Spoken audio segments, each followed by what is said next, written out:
La famille, il est 1 heure du matin et je viens d'avoir ma mère au téléphone, donc là on vient de raccrocher et elle a reçu quelques appels de gens qui l'appellent et qui l'insultent.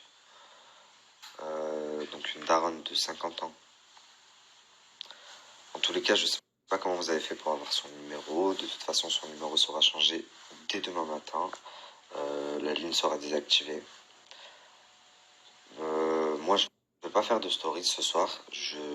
J'en ai pas envie. Et, euh, et voilà, je reviendrai peut-être vers vous demain. La famille, très brièvement, hier, Baby Driver, il a partagé une mise en demeure qu'il a reçue sur WhatsApp. Une mise en demeure de l'avocat de Jazz. Donc, l'avocat de Jazz qui s'avère être l'avocat de Éric Zemmour, un des hommes les plus racistes de France. Enfin bref. Donc du coup, Jazz, qui se dit musulmane, a pris un avocat pour se défendre contre Baby Driver et moi. Faut savoir que Jazz, ça fait 2 semaines que je t'ai collé un procès, donc bien avant que t'entames toi une procédure. Donc comme ça c'est clair. Et je vais vous mettre un article concernant l'avocat de Jazz, jugé par vous-même.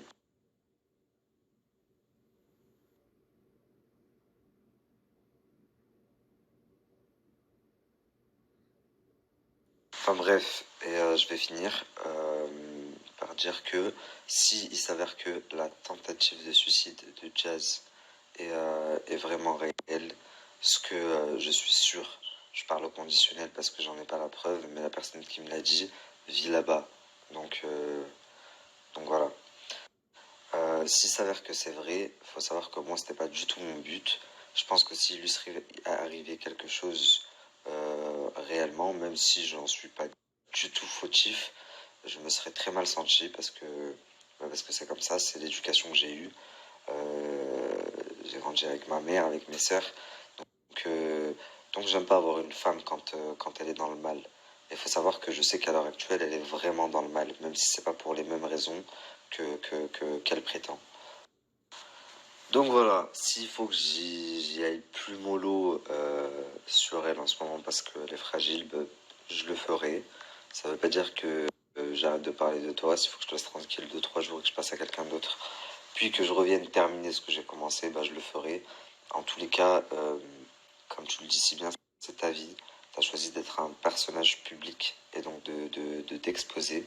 Tu acceptes tout ce que cette vie a à t'offrir, puisque la vie d'influenceur offre énormément d'avantages. Il faut savoir accepter les inconvénients, tu vois. Il y a des gens qui ont des problèmes, mais 1000 fois pires que toi dans la vie, et qui se battent tous les jours.